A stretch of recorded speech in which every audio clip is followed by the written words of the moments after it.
से गांव में हिना नाम की एक गरीब लड़की अपने वालिद और छोटे भाई के साथ रहती थी। चंद साल पहले उसकी माँ दुनिया से चली गई थी, लेकिन जाते जाते अपनी बेटी को एक पुराना सा लॉकेट दे गई थी। माँ ने कहा था, बेटी जब भी तुम्हें मेरी याद आए, इस लॉकेट को अपने सीने से लगा लेना। तुम्हें महसूस होगा कि मैं तुम्हारे साथ हूँ। हिना हर रोज इस लॉकेट को चूमती और माँ को याद करके रोती।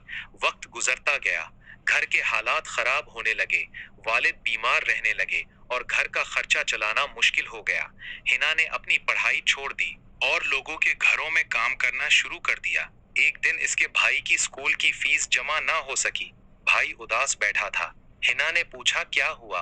भाई ने आंसू छुपाते हुए कहा, आपा मेरी फीस नहीं भरी गई, शायद मुझे स्कूल छोड़ना पड़े। ये सुनकर हिना का दिल टूट गया। रात भर वो सोचती रही। आखिर इसने एक बहुत बड़ा फैसला किया। अगली सुबह वो अपनी माँ का आखिरी लॉकेट लेकर बाजार गई। दुकानदार ने पूछा, बेटी क्या तुम वाकई इसे बेचना चाहती हो? हिना की आंखों से आंसू निकल आए।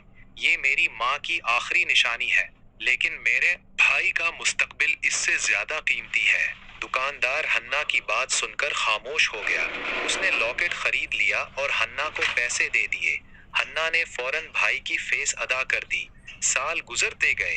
भाई ने दिल लगाकर तालीम हासिल की और एक बड़ा अफसर बन गया। पहली तनख्वाह मिलते ही वो अपनी बहन को बाजार ले गया। हन्ना ने पूछा, हम यहाँ क्यों आए हैं? भाई मुस्कुराया और एक छोटा सा डिब्बा उसके हाथ में रख दिया।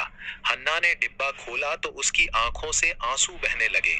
वही माँ का लॉकेट उसके सामने था। भाई ने कहा, आपा मैंने बहुत तलाश किया, आखिर मुझे वो दुकानदार मिल गया जिसने आपका लॉकेट खरीदा था। उसने आपकी कुर्बानी की कहानी मुझे बताई। आज मैं आपको आपकी माँ की आखिरी निशानी वापस दे रहा हूँ।